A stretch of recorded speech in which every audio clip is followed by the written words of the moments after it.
Yay! Hello, hello, and welcome back to Training Tuesday. We've been gone for a couple weeks because we were at an event a couple weeks ago. It was at Social Media Strategy Summit in Dayton, Summit up in Dayton. Social Media Strategy Summit is coming up. So many conferences, so little time. But here we're going to be talking about social media marketing world and some of the themes that we heard throughout the event, our top takeaways, and how that will apply to your social media strategy that you're doing today. So, hey, if we've not met before, my name is Jessica Phillips with Now Marketing Group in the Relationship Marketing System. My awesome co-host, he's Mike Gingrich. He's the president of Digital Hill, the co-founder of the popular apps Waftio, Tabsite, published author extraordinaire, and all-around great guy. How's it going, Mike? How are you? Hey, I'm doing well, and it's sunny out. You can see behind me, and man, so that's a great breakthrough. And looking forward to being back in the saddle here with you and finding out a little bit more about what happened, talking about some of the topics, things like that. So it's good to be here, and I hope we get a good crowd joining us. So please pass this on, share it out, and let people know we're there. Yeah, I'm going to share this out. And before I forget, this show is sponsored by Social Media Week Lima, happening June 18th and 19th in Lima, Ohio. You can go to sociallima.com. We will hear several more topics and all of that about Social Media Week Lima as this Training Tuesday continues, and we'll mention some more at the end here. But yeah, I'm excited to be back here today to talk about all the things that are buzzing with social media marketing world. I'm finally getting my voice back. So I'm excited. And funny enough, our picture showed up in the memories for me of you, April Havens Woodcock, and Jacob and I. We went to visit Jacob's office. So I'm calling for a reunion in 2020. It's got to happen. Yep, I saw that one. That was a great memory, and yeah. It was timely, a good time. very timely. Yeah, no. So, looking forward to talking about this, and looking forward to being out in Lima in June at your event there. I mean, what I'm most excited about is just the lineup that you have this year. I mean, I'm coming back again I'm a multi-year attendee here and speaker at the event, but you have grown it, and just the group that's there. So folks, if you're listening to this and you're thinking about it, I don't care where you're from in the US. I mean, if you can drive there, you can fly there, that type of thing, because take a train. Tremendous lineup. Yeah.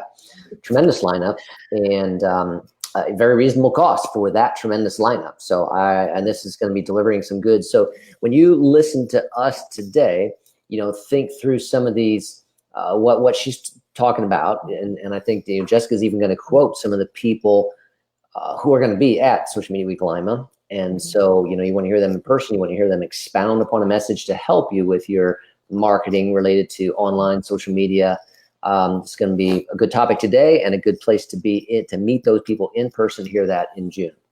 Absolutely. And if you guys have attended Social Media Marketing World, I want to hear your top takeaways as we go through too, and your thoughts on the session, because we definitely won't be able to cover everything that was shared there, because let's be honest, there were so many amazing sessions to choose from, and I definitely did not get to them all, but heard some common themes. So I wanted to just pick some call outs of things that really stood out to me that was like, yes, this is what it is right here. This is what we need to be focusing on as brands. And I'm sure you were following along even on Twitter, even though you weren't there, and Facebook, and seeing some common things that you were amen in as well, and cheering for as well, Mike. But yeah, so let's get into it. Yeah. So I think, I've been there multiple years again, and typically Mike Stelzner, founder of Social Media Examiner and Social Media Marketing World, kind of does an opening keynote. So I think that was the ongoing trend, and you've got some key takeaways from his, initial keynote as well. Is that right?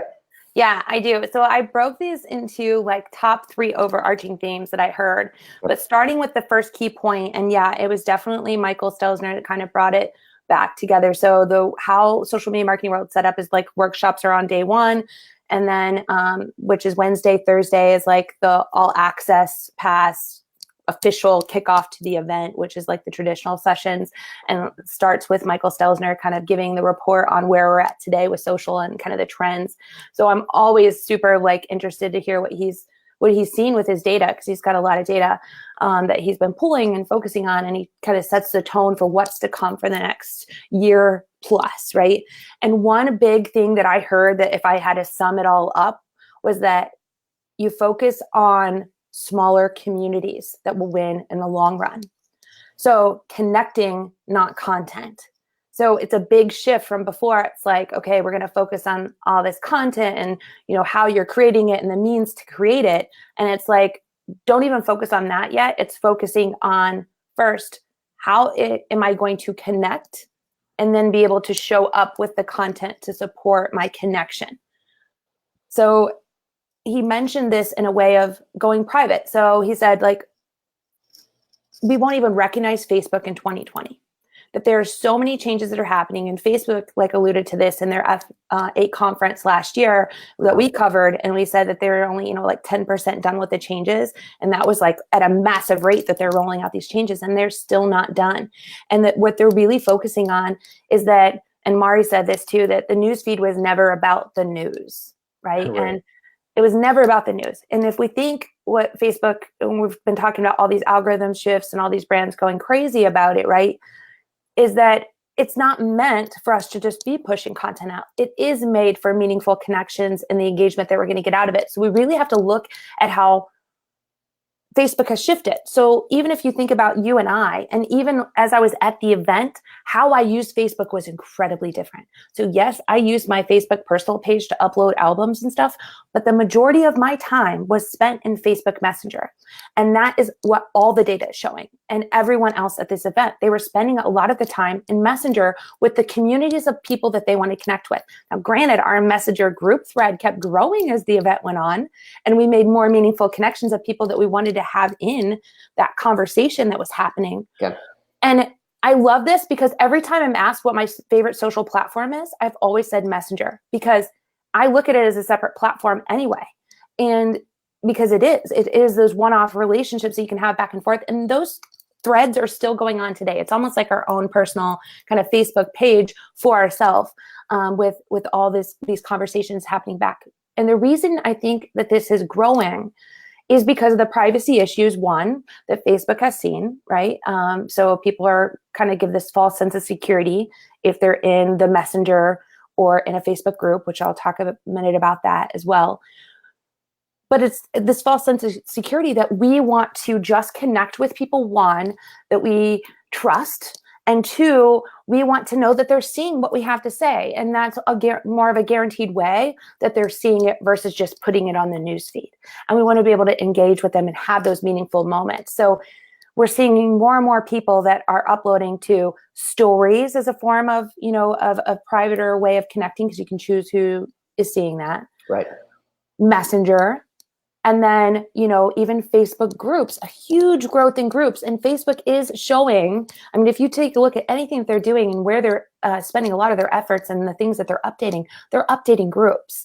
And I love this. And I know that a former speaker at Social Media Week Lima loves this as well. And she's going to be back this year, Bella Vasta. And I attended her session and it was freaking amazing. She summed it up as be the destination. So as people are going to Facebook and they're wanting to connect, and people are logging on there sometimes for boredom, but a lot of times because they have something to say or they want to see someone, that how can you flip what you're creating to be a destination where people want to hang out, that thread that you are creating? How can you build that group that is a destination that people say, hey, I want to meet you in there, versus having to spontaneously run into your content on the newsfeed? And it's super smart to think about it that way, because that's how we want to hang out. If you think about it, we're not just randomly, like if we're out in our car wanting to go out somewhere, just randomly stopping by and seeing, what's happening in different places. We want to go to a destination because we know that's where our good vibe tribe is going to be hanging out. Yeah. And that's who I want to connect with. Mm-hmm, mm-hmm. No, I think that's, really interesting. And we've seen that. What was it that Mark Zuckerberg just shared I don't know, 2-3 weeks ago, basically about some of the changes coming to Facebook and how they're, kind of going.